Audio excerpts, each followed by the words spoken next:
Hi guys, what's going on? It's Hassan here, and welcome back to a new episode of Chinese Learning. So today what I'm going to be talking about is the Chinese characters and their basics.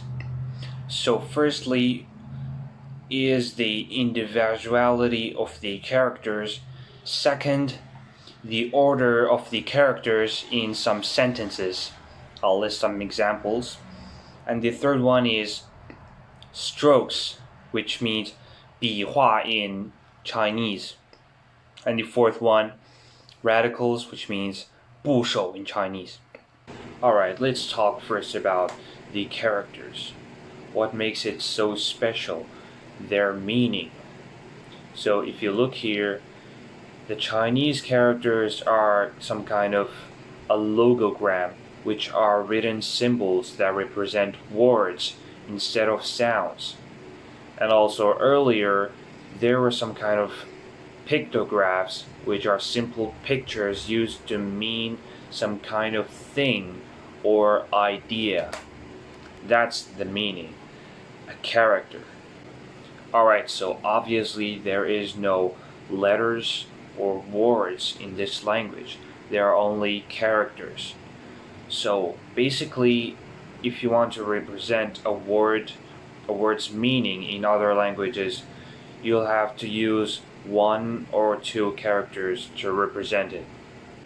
For example, a ball, 球, a fruit, 水果. So yes, a word's meaning is usually represented with one or two characters, sometimes more. Also, when it comes to a sentence, the order of the characters some kind of differs than other languages. For example, if we say 我在中国上学 means literally I in China go to school. I go to school in China, so there is a difference in the orders of the characters. If I say 我是中文学生 I am a Chinese student. Here, it is basically the same order. Also, if you notice here, the A was omitted. If you say 我是一个中文学生, it means literally I am a Chinese student. But also, if you can say I am 我是中文学生. So yes, the A can be omitted, and that somehow makes the language a little bit grammarly casual. So yes, this is basically how the characters work in sentences. Alright guys, so up to the second section, what I would like to talk about is the Chinese characters' strokes. So what are strokes? They are basically every single part of a character's. Which is how it is written. So for instance, if we look at this character, it pronounces 永, basically means forever. So as you can see, this character exactly combines the all 8 kind of strokes. And if you look at these numbers, they mean the order of the strokes that you need to write. So here's a catch. There's a rule of how writing the characters. Basically, the order is overall from up to down, from left to right, similar to English and other languages. So as you can see, according to the numbers, we start with the first one, 点, which is basically a point, but obviously it has a special shape. And the second one, 横, which is basically like a horizontal line, starts from left to right.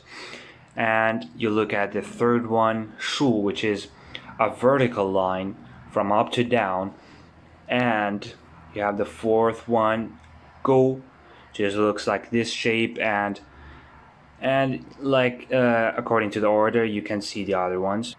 The fifth one, 提, the sixth one, 弯, the seventh one, 撇, the eighth one, 骂. So as you can see, these are the 8 basic strokes in Chinese language. Every single character is based on these 8 strokes. So if you practice more according to these 8 basic strokes, it will help you a lot in your writing in Chinese language later on. Alright, up to the third section, what I would like to talk about is the Chinese radicals. So what are the radicals? Let's look up here in the definition. The radicals are small components of Chinese characters that make it easier to categorize them and look them up. No alphabet in Mandarin, and they make you mentally break down a character and make it easier to remember. So what we understand here is that radicals are components of a Chinese character. Very similar to the strokes. So what is the difference? So basically the stroke can make up a radical, and then a radical makes up a character. For instance, if we look up here, this character is called mu, which basically means a tree or wood. So if we use 2 of them, it makes up a new character called ling, which basically very obviously it means means forest, which is more trees, this meaning. So the thing is, regardless of the complex writing and memorization, radicals somehow make it easier for you to memorize, to understand, I should say.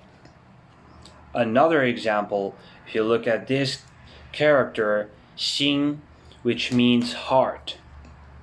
The radicals transformed from this character are basically 2. One of them called the 心字底, the second one called 竖心旁. You will see a lot of characters with these radicals.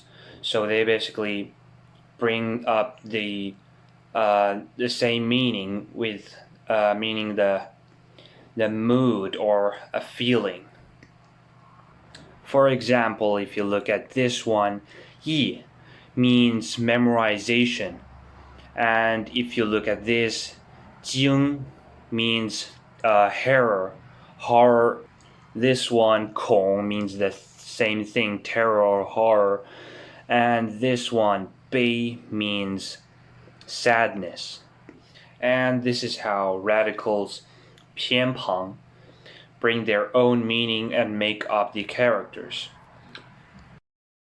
These are just a few examples, yet you will still find a lot more examples.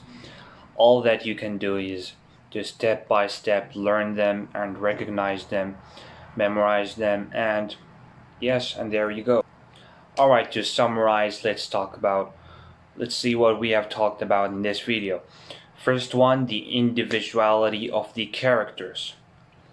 The second one, the orders of the characters in the sentence, which makes the language a little bit special, a little bit different than some languages like English. The third one, the strokes, which basically make up a character, the 8 basic strokes. The fourth one, the radicals, how a character can transform into a radical. Sometimes it remains its own appearance, sometimes into another appearance, and it brings its own meaning into the character. And this is what I wanted to talk about, the basics of the Chinese characters, and I hope you have enjoyed the video, and thanks for watching.